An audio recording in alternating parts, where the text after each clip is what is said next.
Just run me through your initial thoughts as you had a few minutes to digest the latest statement from the BOJ and sort of the wider and farther-reaching implications.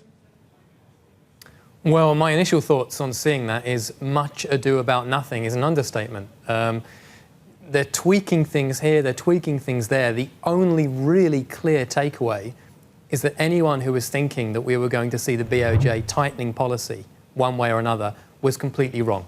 I never thought they were going to. I can't see how they can even begin to contemplate doing that when they have core inflation of 0 and they're revising their CPI projections down quite significantly. And so they're still absolutely stuck where they were, trying to work out how to get inflation up with a set of policies that aren't doing it. So that's really the takeaway. So how would you position then around some of the key trades, JGBs and dollar yen?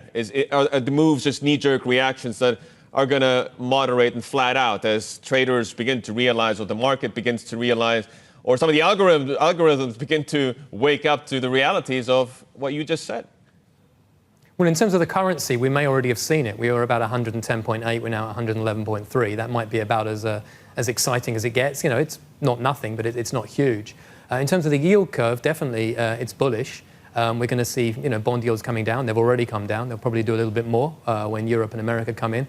And it's going to be a curve flattener again. Now, they have indicated they'll let those yields move up and down. As you just said, how much? They're still targeting them at 0.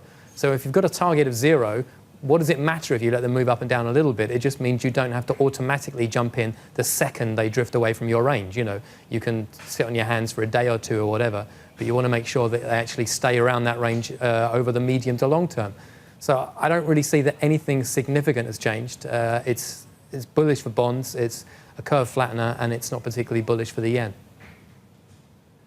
Very briefly, does that affect how you see other central banks moving? I mean, the Fed in particular?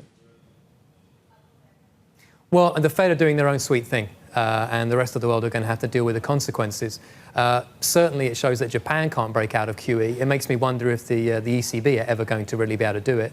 And, you can look back at the Fed and say, are they ever actually seriously going to be able to reduce their balance sheet the way they think they are? That's a very live question.